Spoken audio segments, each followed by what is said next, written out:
좀 점검하고 오늘 말씀을 읽겠습니다. 같이 한 목소리로 봉독하겠습니다. 우리의 씨름은 혈과 육에 대한 것이 아니요 정사와 권세와 이 어둠의 세상 주관자들과 하늘에 있는 악의 영들에게 대함이라. 그러므로 하나님의 전신갑주를 취하라. 이는 악한 날에 너희가 능히 대적하고 모든 일을 행한 후에 서기 위함이라. 그런즉 서서 진리로 너희 허리띠를 띠고 의의 흉배를 붙이고 15절 평안의 복음에 예비한 것으로 신을 신고. 아멘.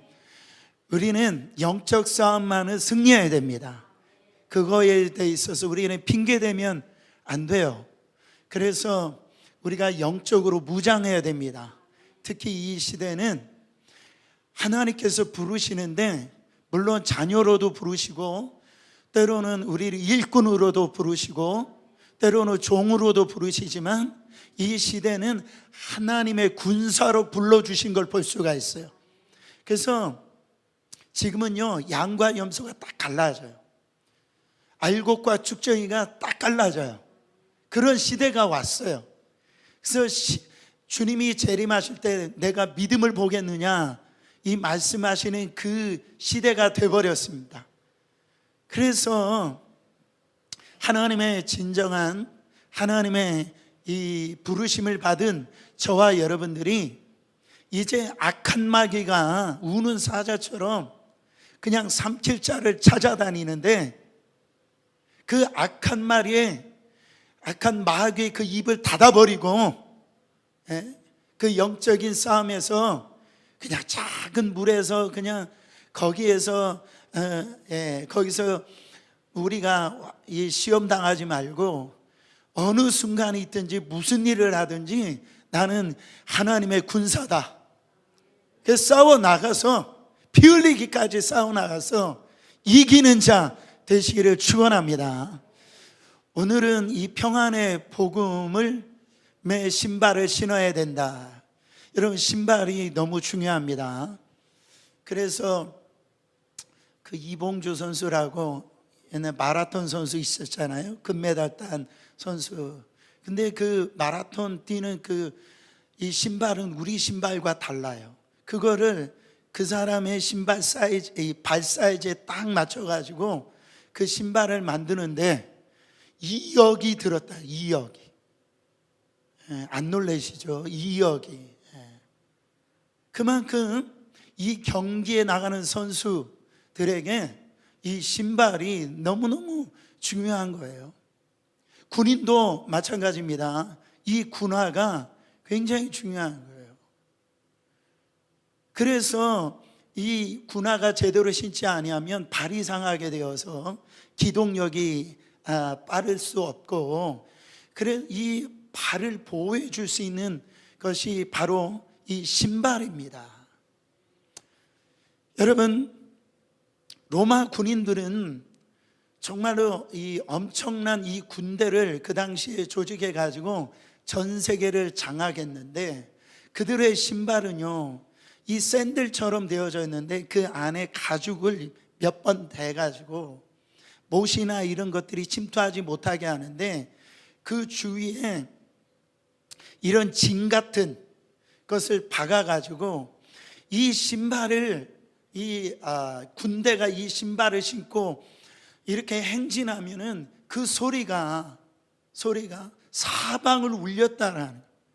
그러니까 다른 적군들이 그 신발 소리만 들어도 놀래가지고 두려움에 떨고, 그래서 전쟁에서 이 로마 군인들이 승리하게 되어지는 것을 볼 수가 있는데요. 여러분, 오늘 우리는 다른 신발을 신으면 안 됩니다. 평안의 복음의 신발을 신어야 돼요. 복음의 신발을 신고 세계를 나가는 거예요. 이것이 신앙인의 행진이며 마귀와의 싸우는 이런 군사들의 모습입니다. 그래서 이사야 선지자는 바로 우리가 이 복음의 전달자다, 벌써 예언을 했는데 바로 이사야서 52장 7절에 보면은 좋은 소식을 전하며 평화를 공포하며 복된 좋은 소식을 가져오며 구원을 공포하며 시온을 향하여 이르기를 내 하나님이 통치하신다는 자의 산을 넘는 발이 어찌 그리 아름다운가. 좋은 소식, 그게 복음이에요. 유앙겔리온. 그래서 이 이사야 시대 때는 바벨론 포로 기때인데 이사야 선지자는 그거를 보는 겁니다. 바로 그들이 이 포로에서 이 고향 땅으로 돌아오기 전에 전령을 먼저 가가지고 바로 이스라엘이 해방되었다. 우리 하나님이 통치하신다. 그 소식을 먼저 전령을 통해서 바로 전하는 겁니다. 그 소식을 들은 백성들이 얼마나 기쁘겠어요. 사랑하는 성도 여러분, 바로 예수님이 하셨던 사역도 바로 이 해방의 사역이었어요. 우리는 마귀로 대표되는 이 어둠의 세력에 과거에 포로된 자였어요. 근데 예수 그리스도 안에서 놀라운 이 해방이 일어나는데 예수님은 그 해방의 소식을 전하는 분이시다. 바로 누가복음 4장 18절부터 19절에 보면 예수님이 공생애를 시작하시면서 선포하셨던 취임사예요. 주의 성령이 내게 임하셨으니 이는 가난한 자에게 복음을 전하게 하시려고 내게 기름을 부으시고 나를 보내사 포로된 자에게 자유를, 눈먼 자에게 다시 보게 함을 전파하며 눌린 자를 자유롭게 하고 주의 은혜의 해를 전파하게 하려 하심이라 하였더라. 주의 은혜의 해를 전파하러 우리를 예수님이 이 땅에 오셨다라는 기쁜 소식, 자유의 소식, 눈먼 자를 다시 보게 되고 포로된 자에게 자유를 주고 눌린 자를 자유롭게 하고, 그것이 우리 주님이 우리 가운데 오신 목적이라는 것을 알 수가 있습니다. 여러분, 우리는 다 포로된 자였어요. 그러나 죄로 말미암아 사망으로 말미암아 그 포로된 우리들을 예수님의 말미암아 자유케 되어진 것을 믿으시기를 축원합니다. 신앙인들은 이 복음의 신발을 신고 이 소식을 전 세계 모든 나라에 전하는 사람이 바로 저와 여러분들이라는 거예요. 근데 그들에게는 손에 뭐가 없어요? 무기가 없다라는 거예요. 로마군이 발자국의 그 징소리를 내면서 진군할 때 곳곳에는 두려움이 엄습하고 무서움이 있고 피와 불이, 그래서 마을이 다 불타오르고 죽음이 있었지만은 그것이 로마 제국에게는 기쁜 소식일 수 있어요. 그러나 그 피해를 당하는 민족은 그 슬픈 소식이죠. 절망의 소식이죠. 그러나 신앙인들, 저와 여러분, 예수가 있는 우리의 발걸음은 바로 우리가 전파하는 모든 것들이 바로 다 기쁨의 소식, 자유케 되는 소식, 전쟁이 아니라 평화의 소식. 그래서 평안의 복음의 이 신을 신으라. 우리는 칼과 총으로 싸우는 사람이 아닙니다. 평화라는 무기로 싸우는 자가 바로 신자예요. 우리가 전하는 복음은 과거에 이 십자군 같은 그런 사람 이 창과 칼로 해가지고 많은 이 기독교의 십자가 깃발을 들고 가가지고 수많은 피를 흘렸어요. 여러분, 우리는 그렇게 싸우는 자들이 아니에요. 우리는 화평으로, 평강으로, 평화로 그렇게 우리는 나가는 자들이 바로 예수 믿는 자들이라는. 여러분 잘 보세요. 이 50년 기간에 냉전 시대가 있습니다. 그 콜드 워라고 그러는데, 미국과 이 러시아를 중심으로 과거엔 소련이었잖아요. 바로 이 서방과 또 공산권이 이렇게 대치를 했는데, 실제적으로 보면은 이 미국과 러시아가 직접 마주쳐 가지고 싸운 적은 단 한 번도 없어요. 그냥 국지적인 어떤 싸움이 있고 그렇게 대리전 싸운 적이 있지만은 직접적으로 그렇게 싸운 적은 한 번도 없다라는. 근데 그렇게 싸우지 않았다라고 해서 그게 평화입니까? 많은 사람들이 그거를 평화라고 볼 수가 없죠.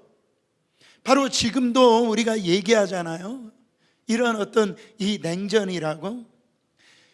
여러분, 우리의 관계에 있어서도 냉전 같은 상태를 평화라고 바로 착각하는 사람들이 많이 있어요. 부부관계도 그렇습니다. 말을 안 해요. 그냥 사는 거예요. 대화가 없어요.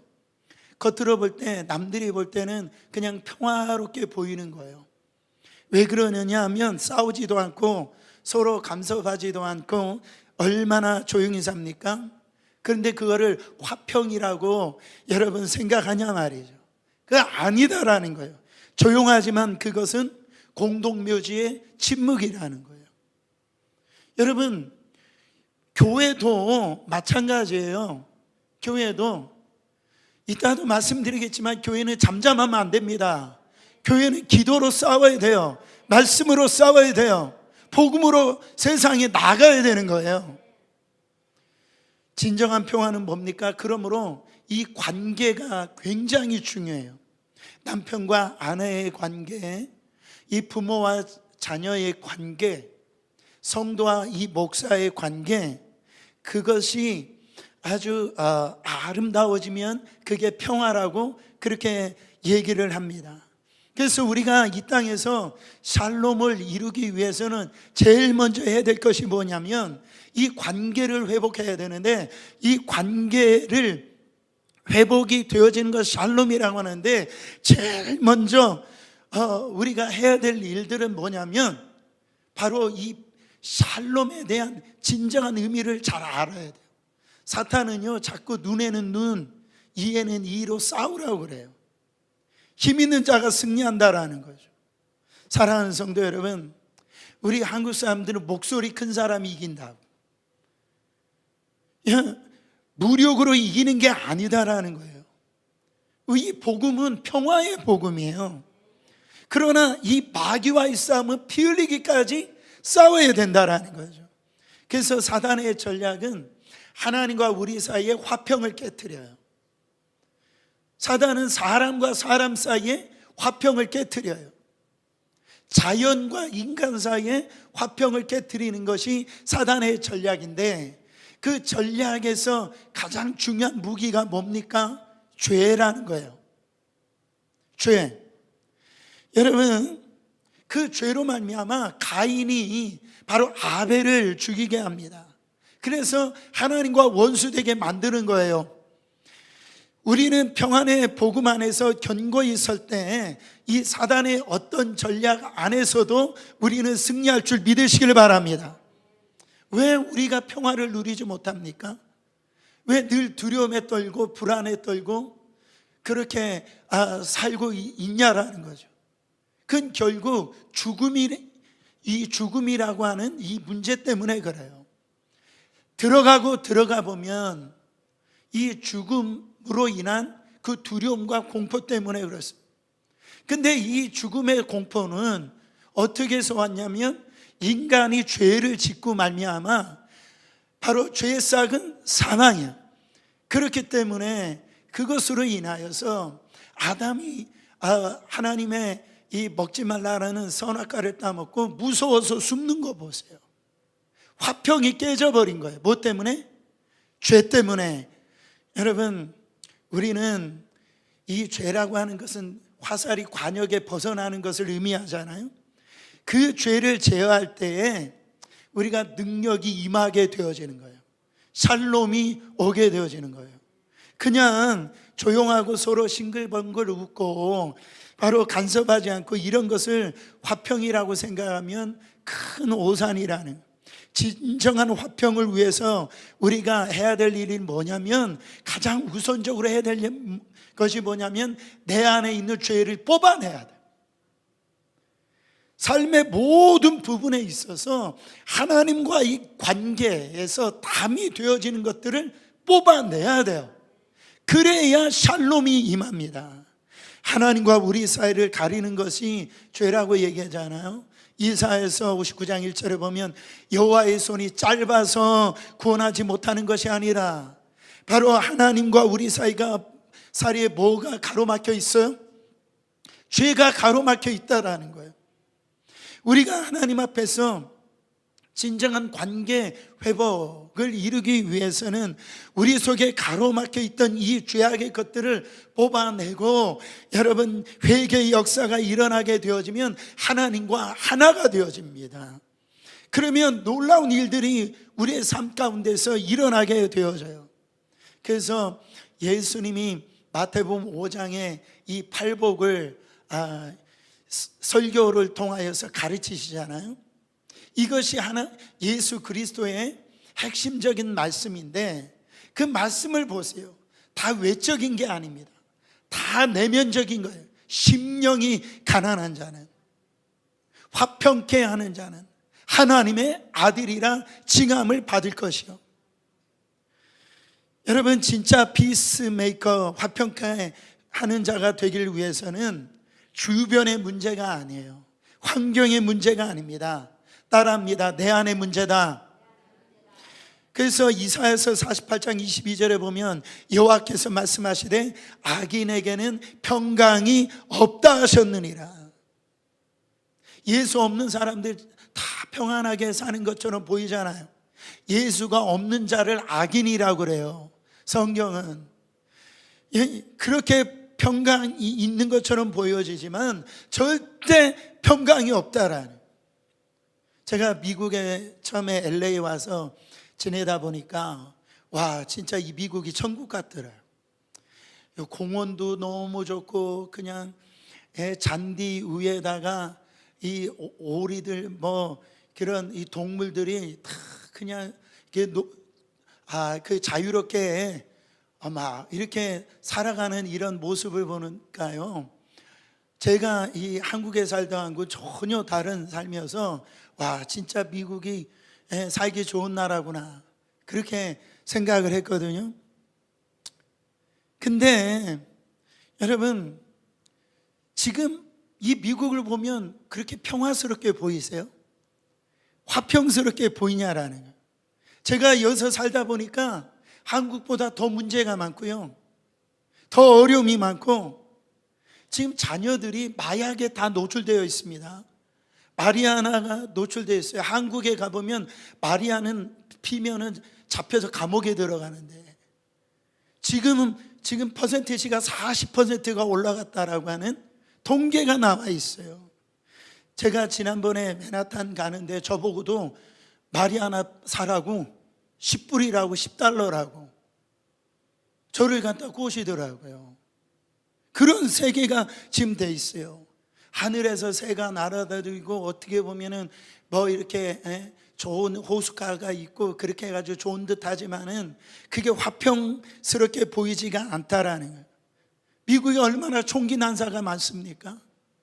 수많은 사람들이 이 미국에서 지금 죽고 있다는 거예요. 여러분, 그 안에 왜 그런 현상이 오냐면 그 안에 죄가 들어있으면 평화가 없다니까, 화평이 없다니까요. 우리는 목사님, 이 경제적인 문제가 해결되어지면 내 마음에 화평이 올 것 같아요. 내 이 자녀가 좋은 데 가면은 내 마음이 평안할 것 같아요. 뭐 이렇게 그래가지고 평화로다 그렇게 찬양할 수 있을 것 같아요.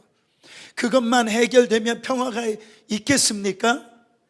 바로 그것이 다 있는 사람도 없지만은 많은 것들이 있다 할지라도 평화가 없어요.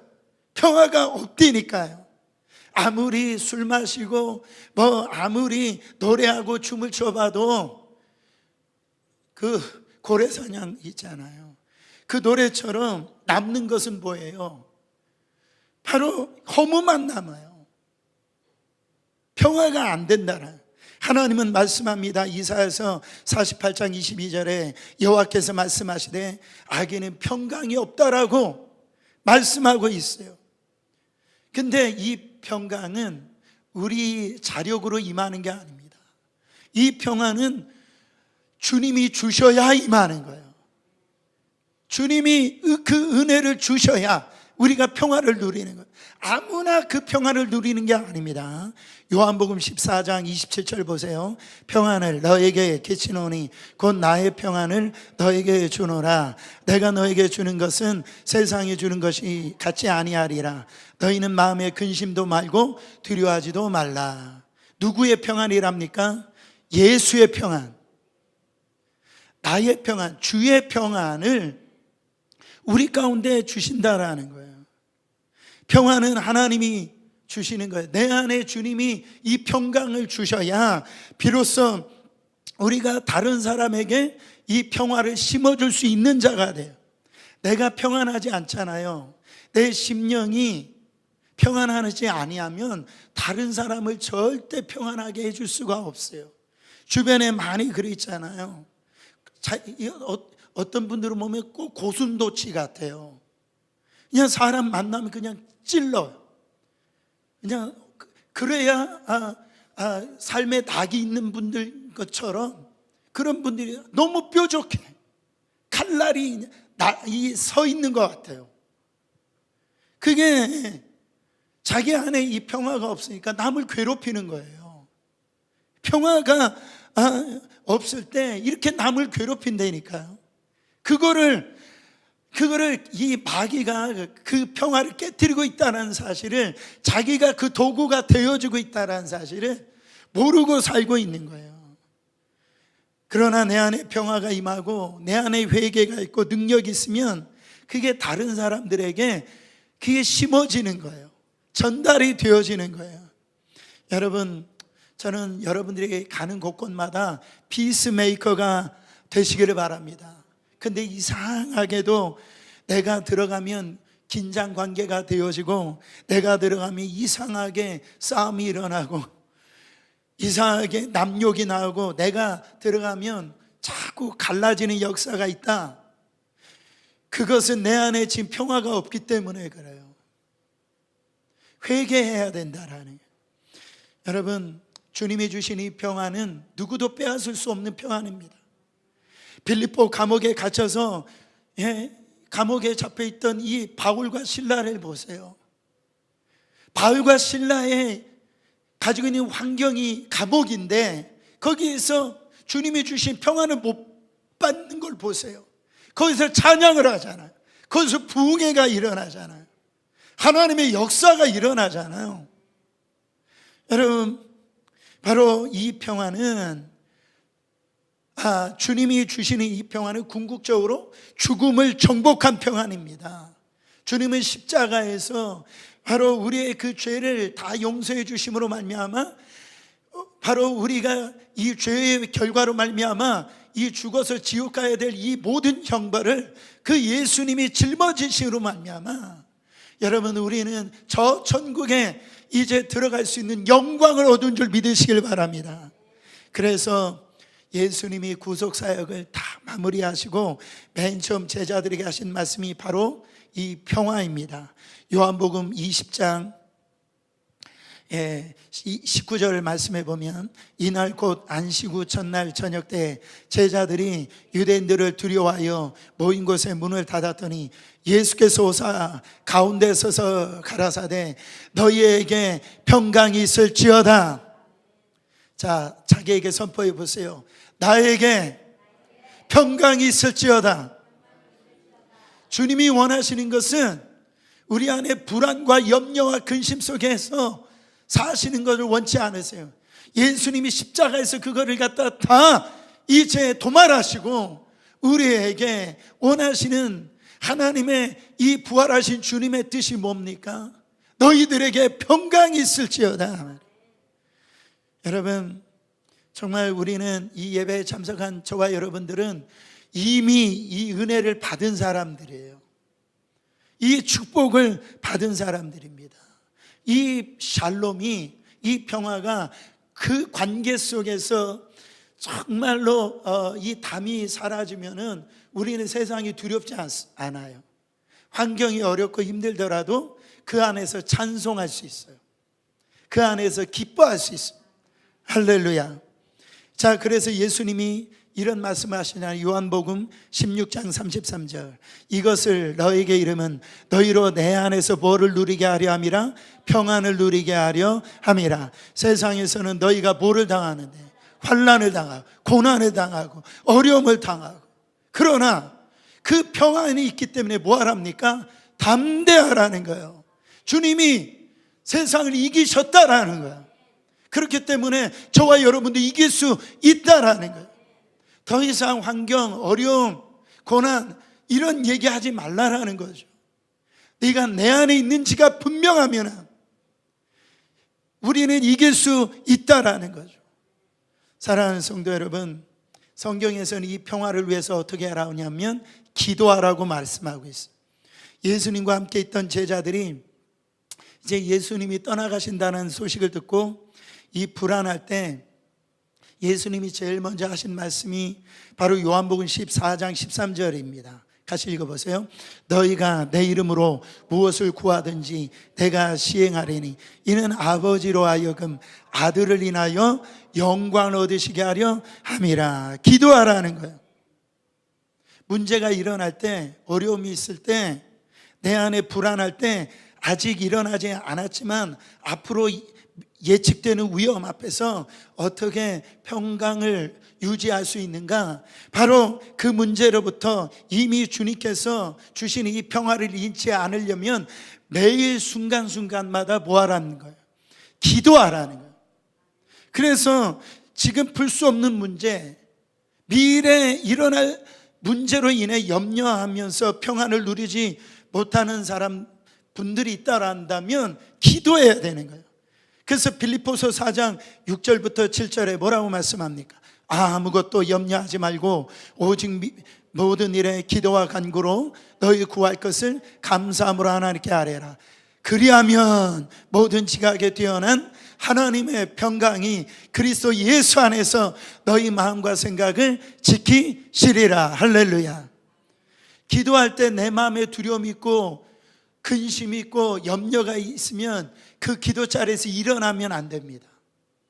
내 마음에 하나님의 샬롬이 임할 때까지, 평강이 임할 때까지 그 기도해야 돼요.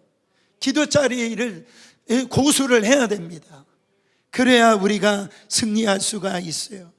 여러분, 한나가 아들이 없음으로 인하여 그가 어떻게 이 하나님 앞에 나갑니까? 사무엘상 1장 18절에 가로되 당신의 여종이 당신께 은혜 입기를 원하네이다 하고 가서 먹고 얼굴에 다시는 뭐가 없어요? 수색이 없으니라. 기도하고 난 다음에 다시는 그 문제로 인하여 바로 이 한나의 얼굴에 수심이 없었다라는 거예요.